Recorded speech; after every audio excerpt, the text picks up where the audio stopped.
বলছেন হ্যাঁ door to ডোর করছেন, স্যার কীরকম সাড়া পাচ্ছেন জনসাধারণ থেকে?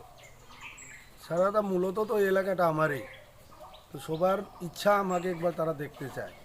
তো এইখানে তো মানে 100% ভোট আমরাই ত্রিপুরা মথাই পাবো, কেননা এখানে সবাই আমাদের লোক এবং তারা সবাই চাইছিল ভারতীয় জনতা পার্টি যে আমাদের সঙ্গে যে বেইমানিটা করেছে সেটার প্রতিবাদে এখানে আমাদের এলাকার সবাই কিন্তু ত্রিপুরা মথাকে ভোট দেবে।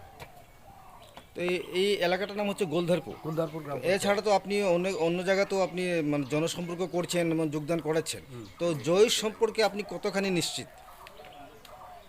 যেভাবে আমাদের প্রচার চলছে, যেভাবে আমরা সাড়া পাচ্ছি সমগ্র চণ্ডীপুরের মধ্যে, সব সম্প্রদায়ের কাছে আমরা যাচ্ছি, বাগানে যাচ্ছি, ট্রাইবেলদের কাছে যাচ্ছি, মাইনরিটিদের কাছে যাচ্ছি, বাঙালি সমাজ সব জায়গায় যাচ্ছি, সব জায়গার থেকে আমরা যেটা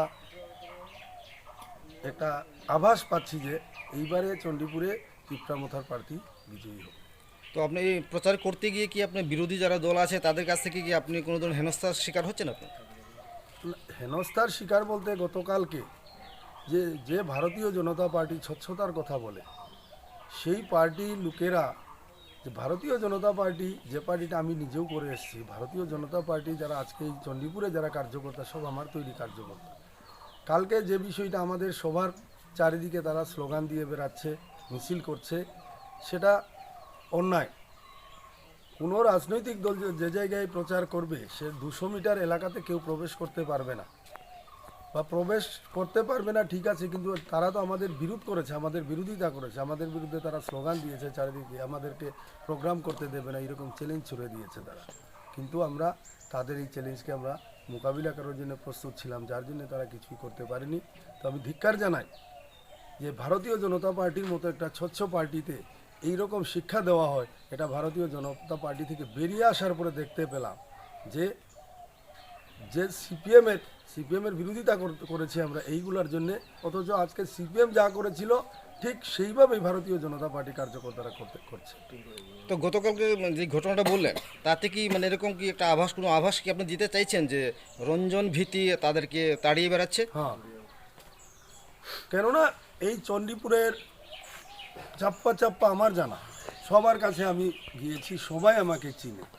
তো এখানে তারা বাইরে থেকে বহিরাগত একজনকে এনে প্রার্থী করেছেন যিনি দুর্নীতিবাজ, যার সম্পর্কে সমগ্র পত্রপত্রিকায়, ত্রিপুরার প্রতিষ্ঠিত পত্রিকা দৈনিক সংবাদে লাগাতার 9 দিন লেখা হয়েছিল, এবং উনি টিআইডিসির চেয়ারম্যানও ছিলেন। বিগত নির্বাচনে 7,000 ভোটে হেরেছেন, অথচ আমাদের কেন্দ্রের প্রার্থী 400 ভোটে হেরেছিল। কিন্তু এই যে ভারতীয় জনতা পার্টিতে এখন দুর্নীতির আখড়া হয়ে গেছে, এখানে ভারতীয় জনতা পার্টির মুখ্যমন্ত্রী পর্যন্ত দুর্নীতিতে জড়িয়েছে, এবং যাকে সরানো হয়েছে 4 বছর 4.5 বছরের মাথায় গিয়ে সেই মুখ্যমন্ত্রীকে সরানো হয়েছে। এর পরবর্তীতে এই টিঙ্কুরাই কী ছিলেন, গত বিধানসভা নির্বাচনে কুর্তি কদমতলা থেকে 7,000 ভোটে হেরেছেন, উনাকে সে এনে চণ্ডীপুরে প্রার্থী করা হয়েছে।